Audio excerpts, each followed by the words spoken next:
لیکن اس وقت نبی کریم صلی اللہ علیہ وسلم نے ادب اور محبت سے فرمایا کہ میں اپنے رب کی بارگاہ میں کئی مرتبہ عرض کر چکا ہوں، اب مجھے اپنے رب سے حیا آتی ہے، میں اس کے فیصلے پر راضی ہوں اور اسی کو دل و جان سے تسلیم کرتا ہوں۔ محترم ناظرین، اب ذرا سوچئے، جس نماز کے لیے آسمانوں پر یہ عظیم منظر پیش آیا ہو، جس کی خاطر رحمت عالم صلی اللہ علیہ وسلم بار بار اپنے رب کی بارگاہ میں حاضر ہوئے ہوں، کیا وہ صرف ایک فرض ادا کرنے کا نام ہو سکتا ہے؟ یہیں سے ہمیں سمجھ میں آتا ہے کہ فجر کی نماز کو اتنی خاص اہمیت کیوں حاصل ہے، اور فجر کے بعد کے وقت میں ایسی کون سی حکمت چھپی ہے جس سے آج بھی بہت سے لوگ غافل ہیں۔ اگر ہم دل پر ہاتھ رکھ کر اپنے آپ سے ایک سوال کریں تو شاید ہم میں سے زیادہ تر لوگوں کا جواب ایک جیسا ہوگا۔ پانچوں وقت کی نماز اپنی جگہ فرض اور لازمی ہے، لیکن اگر کسی نماز میں سب سے زیادہ نفس سے مقابلہ کرنا پڑتا ہے تو وہ نماز فجر ہے، کیونکہ اس وقت نیند اپنی انتہا پر ہوتی ہے، بستر کی نرمی انسان کو اپنی طرف کھینچ رہی ہوتی ہے، اور شیطان یہی چاہتا ہے کہ بندہ کچھ دیر اور سوتا رہے۔ لیکن ناظرین، یہی وہ لمحہ ہوتا ہے جہاں ایک مومن اور غافل انسان کے درمیان فرق نظر آتا ہے۔ جو اپنے رب کی پکار پر لبیک کہہ کر اٹھ کھڑا ہوتا ہے، اللہ تعالیٰ اس کے لیے ایسی برکتیں مقدر فرماتا ہے جن کا اندازہ ہر کسی کو نہیں ہوتا۔ اگر انسان فجر کے اس وقت کی حقیقت اور اس کے اندر چھپی حکمت کو سمجھ لے تو یقین مانیے وہ کبھی بھی فجر کی نماز کو ہلکے میں نہیں لے گا۔ محترم ناظرین، اب ذرا نماز فجر کی فضیلت بھی سن لیجئے۔ اس کی عظمت کا اندازہ اس سے لگائیے کہ اللہ رب العزت نے خود قرآن مجید میں فجر کی قسم ارشاد فرمائی، قسم ہے فجر کی اور 10 راتوں کی اور ضبط اور طاق کی اور رات کی جب وہ رخصت ہونے لگے۔ پھر اللہ تعالیٰ فرماتا ہے کہ ان قسموں میں عقل رکھنے والوں کے لیے بڑی نصیحت موجود ہے۔ سوچئے ناظرین، جس وقت کی قسم خود اللہ تعالیٰ اٹھائے اس وقت کی اہمیت کتنی بلند ہوگی۔ اسی طرح ام المؤمنین حضرت عائشہ صدیقہ رضی اللہ عنہا سے روایت ہے کہ رسول اللہ صلی اللہ علیہ وسلم نے ارشاد فرمایا، فجر کی 2 رکعتیں دنیا اور اس کی تمام نعمتوں سے بہتر ہیں۔ ناظرین، یہ کوئی معمولی فضیلت نہیں، دنیا کی ہر دولت، ہر آرام اور ہر نعمت ایک طرف اور فجر کی 2 رکعتیں ایک طرف۔ اور ایک بات ہمیشہ یاد رکھیے، فجر کی نماز خاص طور پر باجماعت ادا کرنا مومن کے ایمان، اس کی سچائی اور اللہ سے اس کے رشتے کی ایک بڑی نشانی ہے۔ فجر کی نماز صرف ایک عبادت نہیں بلکہ مومن کے ایمان کی پہچان بھی ہے۔ یہی وجہ ہے کہ صحابہ کرام رضی اللہ عنہم اس نماز کو لے کر بے حد حساس ہوا کرتے تھے۔ حضرت عبداللہ بن عمر رضی اللہ عنہ فرماتے ہیں کہ اگر ہم کسی شخص کو فجر یا عشاء کی نماز میں غیر حاضر پاتے تو اس کے بارے میں اچھا گمان نہیں رکھتے تھے۔ ذرا سوچئے ناظرین، یہ کوئی معمولی بات نہیں۔ اس سے اندازہ ہوتا ہے کہ صحابہ کی نگاہ میں ان دونوں نمازوں کا مقام کتنا بلند تھا۔ اسی طرح ہمارے پیارے آقا حضرت محمد صلی اللہ علیہ وسلم نے فجر کی نماز پڑھنے والوں کو ایسی خوشخبری سنائی جو ہر مومن کے دل کو سکون دیتی ہے۔ آپ نے ارشاد فرمایا کہ جو شخص سورج نکلنے سے پہلے اور سورج غروب ہونے سے پہلے کی نماز یعنی فجر اور عصر کی پابندی کرتا ہے وہ جہنم کی آگ میں داخل نہیں ہوگا۔ ایک اور حدیث میں آپ نے فرمایا کہ جو شخص ان دونوں ٹھنڈی نمازوں یعنی فجر اور عصر کی حفاظت کرتا ہے اللہ تعالیٰ اس کے لیے جنت کا وعدہ فرماتا ہے۔ محترم ناظرین، جہاں فجر کی نماز پر اتنی بڑی بڑی فضیلتیں بیان کی گئی ہے، وہیں اسے چھوڑ دینے والوں کے لیے سخت تنبیہ بھی آئی ہے۔ روایت میں آتا ہے کہ ایک بار رسول اللہ صلی اللہ علیہ وسلم کے سامنے ایسے آدمی کا ذکر کیا گیا جو صبح ہونے تک سویا رہتا تھا اور فجر کی نماز ادا نہیں کرتا تھا۔ یہ سن کر نبی کریم صلی اللہ علیہ وسلم نے ارشاد فرمایا کہ ایسے شخص کے کانوں میں شیطان پیشاب کر دیتا ہے۔ ناظرین، اس حدیث کا مقصد ہمیں ڈرانا نہیں بلکہ یہ احساس دلانا ہے کہ شیطان سب سے زیادہ یہی چاہتا ہے کہ انسان فجر کی نماز سے محروم رہ جائے۔ اب سوال یہ ہے کہ آخر ہم فجر کے لیے آسانی سے کیسے اٹھ سکتے ہیں؟ سب سے پہلی بات، کوشش کیجئے کہ رات کو بے وجہ دیر تک جاگنے سے پرہیز کریں اور وقت پر سو جائیں۔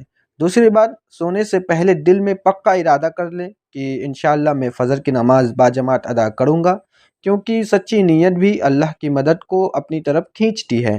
تیسری بات، ظاہری اسباب بھی اختیار کیجئے، جیسے الارم صحیح وقت پر لگائیے، اسے ایسی جگہ رکھیے کہ بند کرنے کے لیے بستر سے اٹھنا پڑے، اگر ضرورت ہو تو گھر کے کسی فرد سے بھی جگہ دینے کی گزارش کر دیجئے۔ انشاءاللہ جب نیت بھی سچی ہو اور اسباب بھی پورے کیے جائیں تو اللہ تعالیٰ فجر کے لیے اٹھنا آسان فرما دیتا ہے۔ اور اگر کسی دن اتفاق سے آنکھ دیر سے کھلے تو مایوس ہونے کے بجائے سب سے پہلے اٹھ کر نماز ادا کر لیجئے۔ اللہ تعالیٰ نیتوں کو بھی دیکھتا ہے، لیکن اگر کوئی شخص اسے اپنی عادت بنا لے، ہر روز لاپرواہی کرتا رہے اور فجر کو ہلکا سمجھنے لگے، تو یہی بات اس کے لیے خطرے کی گھنٹی ہے۔ آج کی دنیا میں ایک عجیب کیفیت عام ہوتی جا رہی ہے۔ لاکھوں لوگ ایسے ہیں جو رات بھر کروٹیں بدلتے رہتے ہیں، مگر نیند ان کی آنکھوں سے کوسوں دور رہتی ہے۔ تھکا ہوا جسم، پریشان ذہن اور بے جان دل، یہی ان کی روزمرہ کی زندگی بن چکی ہے۔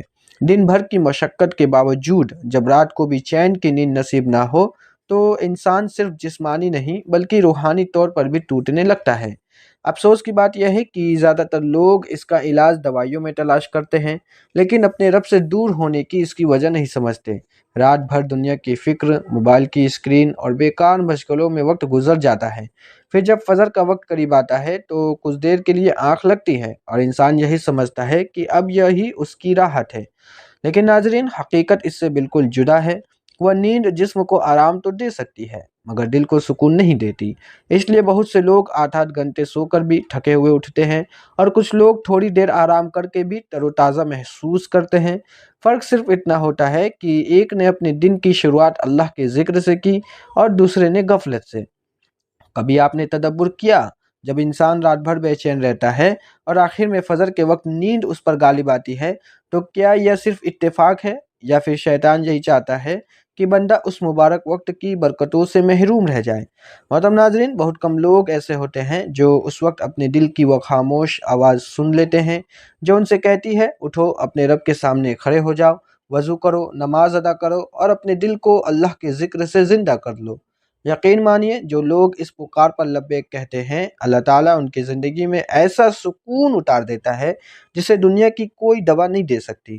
اسی موضوع پر ایک بےحد دل نشین صوفیانہ نظم بھی مشہور ہے، جس کا ترجمہ ایک مسلم دانشور نے کیا۔ اس نظم کا ایک جملہ دل کو جھنجھوڑ دیتا ہے: دوبارہ مت سو جانا، صبح کی ٹھنڈی ہوائیں تمہارے لیے ایک راز لے کر آتی ہے۔ دوبارہ مت سونا، اپنے دل سے پوچھو تم آخر چاہتے کیا ہو۔ ناظرین، یہ صرف شاعری نہیں بلکہ ایک گہری حقیقت کی طرف اشارہ ہے، کیونکہ فجر کا وقت وہ لمحہ ہے جب زمین اور آسمان کے درمیان رحمتوں کا ایک خاص سلسلہ قائم ہوتا ہے، اور یہ کوئی اندازہ نہیں بلکہ اس کی طرف احادیث مبارکہ بھی رہنمائی کرتی ہے۔ رسول اکرم صلی اللہ علیہ وسلم نے ارشاد فرمایا کہ رات اور دن کے فرشتے باری باری انسانوں کے ساتھ رہتے ہیں، اور فجر و عصر کے وقت ان کی ڈیوٹیاں تبدیل ہوتی ہے۔ پھر جو فرشتے اوپر لوٹتے ہیں، اللہ تعالیٰ، حالانکہ وہ سب کچھ جانتا ہے، ان سے فرماتا ہے: تم نے میرے بندوں کو کس حال میں چھوڑا؟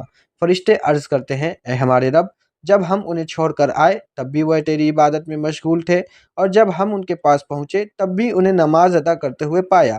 اب شاید آپ کے ذہن میں یہ سوال بھی پیدا ہو رہا ہوگا کہ آخر فجر اور عصر کے اوقات میں سونے سے کیوں منع کیا جاتا ہے؟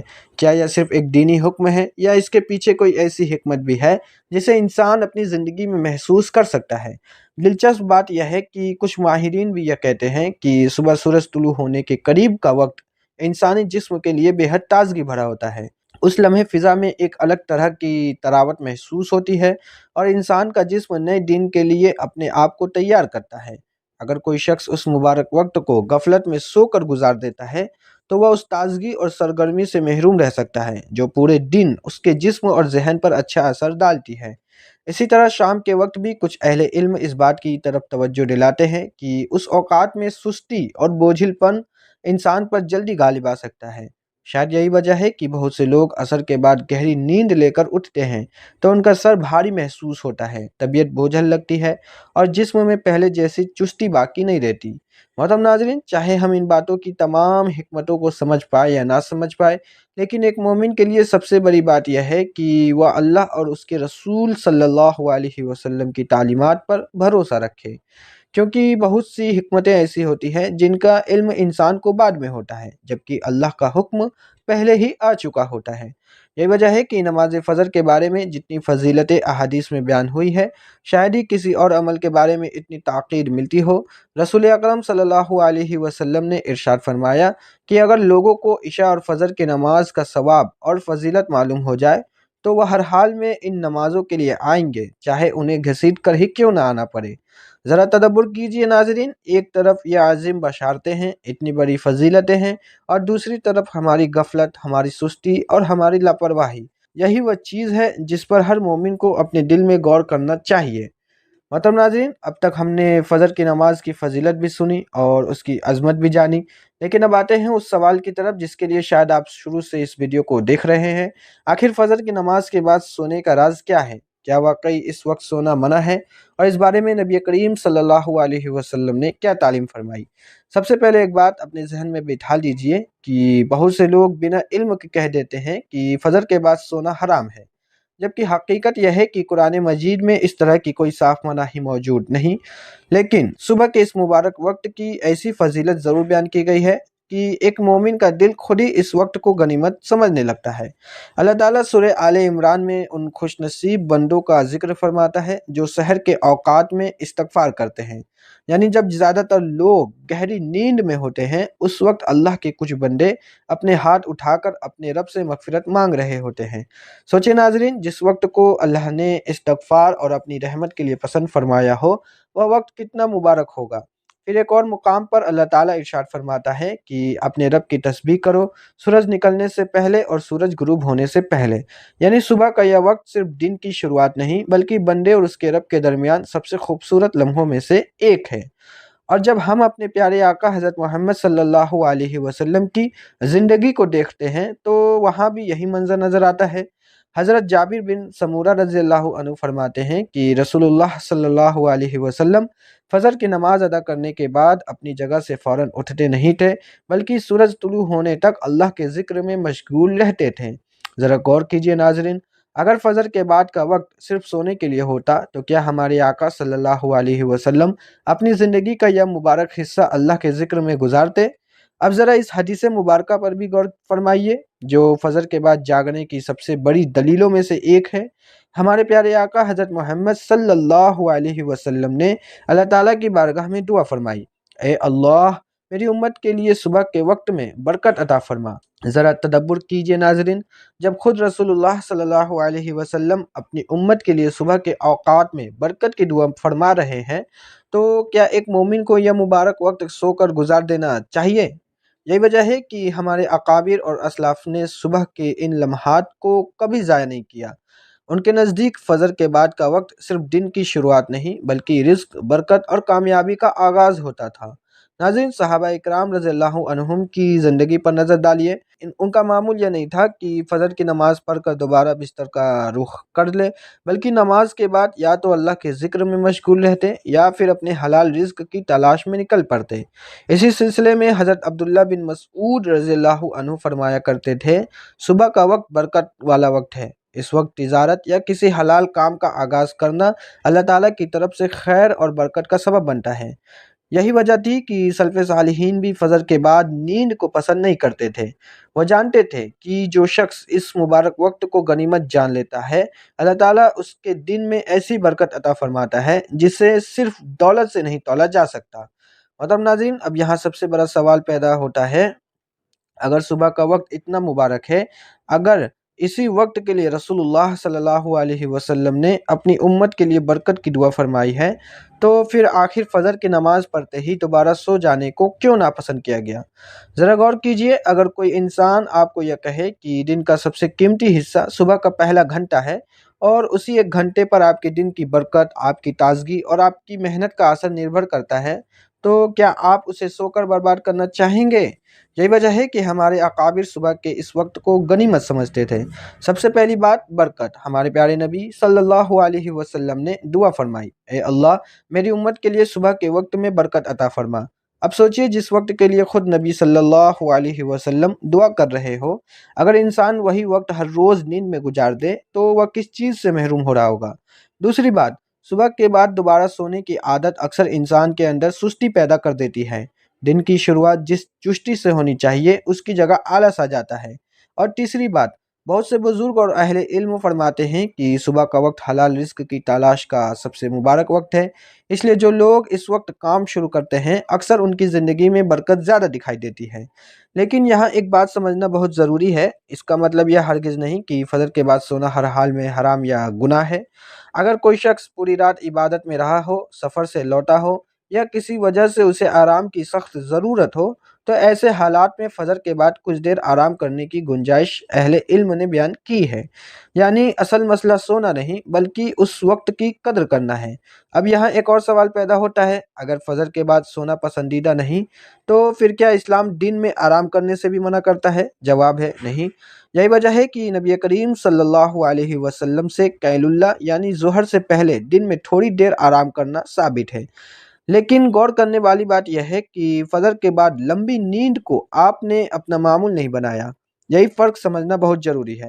ہمارے اکابر بھی اسی طرف توجہ دلاتے رہے ہیں۔ علامہ ابن القیم رحمۃ اللہ علیہ فرماتے ہیں کہ فجر کے بعد سونا انسان کو اس برکت سے محروم کر سکتا ہے جو اللہ تعالیٰ نے صبح کے اوقات میں رکھی ہے۔ پھر دھیرے دھیرے یہی عادت سستی کو جنم دیتی ہے اور وہی سستی پورے دن کی کارکردگی پر اپنا اثر چھوڑ دیتی ہے۔ ذرا اپنے آس پاس نظر دوڑائیے، آج کتنے لوگ ہیں جو آدھی آدھی رات تک جاگتے رہتے ہیں، پھر فجر کے بعد سوتے ہیں اور جب اٹھتے ہیں تو شکایت یہی ہوتی ہے کہ دل بھی بھاری ہے، جسم بھی تھکا ہوا ہے اور کسی کام میں دل نہیں لگ رہا۔ کیا یہ صرف اتفاق ہے یا پھر ہم نے اپنی زندگی کا وہ مبارک وقت ہی بدل دیا ہے جس میں اللہ تعالیٰ نے خیر اور برکت رکھی تھی؟ محترم ناظرین، اگر آج ہم صرف ایک سنت کو اپنی زندگی میں واپس لے آئے، فجر کے بعد کچھ دیر جاگنے کی سنت، تو یقین مانیے ہماری صبح بھی بدل سکتی ہے اور دھیرے دھیرے ہماری زندگی کا انداز بھی۔ فجر کے بعد کچھ دیر اللہ کا ذکر، قرآن کی تلاوت، دعا، علم حاصل کرنا یا پھر اپنے حلال رزق کی تیاری، یہی وہ عمل ہے جس نے صدیوں تک مسلمانوں کو دنیا کی قیادت عطا کی۔ اس لیے ناظرین، بات صرف سونے یا جاگنے کی نہیں ہے، بات اس مبارک وقت کی قدر کرنے کی ہے جس کے لیے خود رسول اللہ صلی اللہ علیہ وسلم نے اپنی امت کے حق میں برکت کی دعا فرمائی۔ ہاں، اگر کوئی شخص سفر کی وجہ سے، بیماری کی وجہ سے یا کسی شرعی عذر کی بنا پر بے حد تھکا ہوا ہو تو ایسی صورت میں کچھ دیر آرام کرنے کی گنجائش موجود ہے، لیکن اسے روز کا معمول بنا لینا اور ہر صبح اس مبارک وقت کو غفلت میں گزار دینا، یہی وہ چیز ہے جس سے بچنا چاہیے۔ اب ذرا یہ بھی سمجھ لیجئے کہ آخر فجر کے بعد جاگ کر اللہ کا ذکر کرنے پر اتنا زور کیوں دیا گیا ہے؟ کیا صرف نماز پڑھ لینا کافی ہے یا اس کے بعد کا وقت بھی اتنا ہی قیمتی ہے؟ غور کیجئے، فجر کا وقت دن کا عام وقت نہیں ہے، یہ وہ مبارک لمحہ ہے جب اللہ تعالیٰ کی رحمتیں خاص انداز میں نازل ہوتی ہے۔ یہی وجہ ہے کہ قرآن مجید میں بھی صبح اور شام کے اوقات میں اپنے رب کا ذکر کرنے کی تاکید فرمائی گئی ہے۔ سوچئے ناظرین، اگر کوئی انسان اپنے دن کی شروعات ہی اللہ کے ذکر سے کرے تو اس کے دل کی کیفیت کیسی ہوگی، اس کا دن کس طرح گزرے گا؟ یہی وجہ ہے کہ اہل علم فرماتے ہیں جو صبح اپنے رب کو یاد کرتا ہے، اللہ تعالیٰ اس کے دن میں ایسی خیر اور برکت عطا فرماتا ہے جس کا اندازہ وہ خود بھی نہیں لگا سکتا۔ اور یہ صرف ایک بات نہیں، رسول اکرم صلی اللہ علیہ وسلم نے فرمایا کہ رات اور دن کے فرشتے فجر اور عصر کے وقت جمع ہوتے ہیں۔ ذرا تدبر کیجئے، جب فرشتوں کا یہ مبارک اجتماع ہو رہا ہو، اس وقت اگر بندہ اللہ کے ذکر میں مشغول ہو تو یہ کتنی بڑی سعادت ہے۔ محترم ناظرین، جب آپ کی آنکھ کھلے تو سب سے پہلے اپنے رب کا شکر ادا کیجئے، وہ دعا پڑھیے جو ہمارے پیارے آقا صلی اللہ علیہ وسلم نے ہمیں سکھائی: الحمدللہ الذی احیانا بعد ما اماتنا والیہ النشور، یعنی تمام تعریفیں اللہ کے لیے ہیں جس نے ہمیں موت جیسی نیند کے بعد دوبارہ زندگی عطا فرمائی اور آخر اسی کی طرف لوٹ کر جانا ہے۔ اس کے بعد فجر کی نماز ادا کیجئے، لیکن اگر آپ سمجھتے ہیں کہ عمل یہی مکمل ہو گیا تو ٹھہر جائیے، کیونکہ اصلی خوشخبری تو ابھی باقی ہے۔ رسول اللہ صلی اللہ علیہ وسلم نے فرمایا کہ جو شخص فجر کی نماز باجماعت ادا کرے پھر اپنی جگہ بیٹھ کر اللہ کا ذکر کرتا رہے یہاں تک کہ سورج طلوع ہو جائے اور اس کے بعد 2 رکعت نماز ادا کرے تو اسے ایک مکمل حج اور ایک مکمل عمرے کے برابر ثواب عطا کیا جاتا ہے۔ ذرا سوچئے ناظرین، کچھ ہی دیر اللہ کے ذکر میں بیٹھنا اور بدلے میں اتنی عظیم بشارت۔ اب فیصلہ آپ کے ہاتھ میں ہے، فجر کے بعد دوبارہ بستر کی طرف لوٹنا ہے یا اس وقت کو اپنی آخرت اور اپنی زندگی کی سب سے بڑی برکت بنا لینا ہے۔ اگر آپ نے فجر کی نماز ادا کر لی ہے تو کوشش کیجئے کہ کچھ دیر اپنے مصلی پر بیٹھ کر اللہ کا ذکر بھی کرے۔ یقین مانیے یہی وہ لمحے ہیں جن میں بندے اور اس کے رب کے درمیان رحمتوں کے دروازے کھلتے ہیں۔ سب سے پہلے سبحان اللہ و بحمدہ 100 مرتبہ پڑھیے۔ اس کے بعد جتنی کثرت سے ہو سکے استغفر اللہ کا ورد کیجیے۔ پھر لا الہ الا اللہ وحدہ لا شریک لہ کی کثرت کیجیے۔ یہ ایسے اذکار ہیں جو دل کو زندہ کرتے ہیں، گناہوں کی گرد دھوتے ہیں اور بندے کو اپنے رب کے اور قریب لے جاتے ہیں۔ اور ناظرین، آیت الکرسی کو ہرگز نہ بھولیے۔ ہمارے پیارے آقا صلی اللہ علیہ وسلم نے فرمایا کہ جو شخص ہر فرض نماز کے بعد آیت الکرسی پڑھے اس کے اور جنت کے درمیان صرف موت کا فاصلہ رہ جاتا ہے۔ ذرا سوچئے اتنی چھوٹی سی تلاوت اور کتنی عظیم بشارت۔ اسی طرح فجر کے بعد قرآن مجید کی تلاوت کا بھی اپنا ایک الگ مقام ہے۔ اللہ تعالیٰ خود ارشاد فرماتا ہے کہ اور فجر کے وقت قرآن کی تلاوت کیا کرو کیونکہ فجر کی تلاوت پر فرشتے حاضر ہوتے ہیں۔ یعنی یہ صرف تلاوت نہیں بلکہ ایسا مبارک وقت ہے جس میں آسمان کے فرشتے بھی گواہ بنتے ہیں۔ اب فیصلہ ہمارے ہاتھ میں ہے، فجر کے بعد دوبارہ نیند کی آغوش میں چلے جائیں یا کچھ لمحے اپنے رب کے ذکر میں گزار کر اپنی دنیا اور آخرت دونوں کو سنوار لیں۔ اللہ تعالیٰ ہم سب کو 5 وقت کی نماز کی پابندی نصیب فرمائے، فجر کی نماز کی قدر کرنے کی توفیق عطا فرمائے اور ہمیں ان خوش نصیب بندوں میں شامل فرمائے جن کی صبح اللہ کے ذکر سے شروع ہوتی ہے۔ آمین یا رب العالمین۔ ناظرین، اگر آپ نے یہاں تک ویڈیو دیکھی ہے تو کمنٹ باکس میں اللہ تعالیٰ کے 99 اسماء حسنہ میں سے کوئی ایک مبارک نام ضرور لکھیے۔ اللہ تعالیٰ ہم سب پر اپنی رحمت، برکت اور حفاظت کا سایہ ہمیشہ قائم رکھے۔ السلام علیکم ورحمۃ اللہ وبرکاتہ۔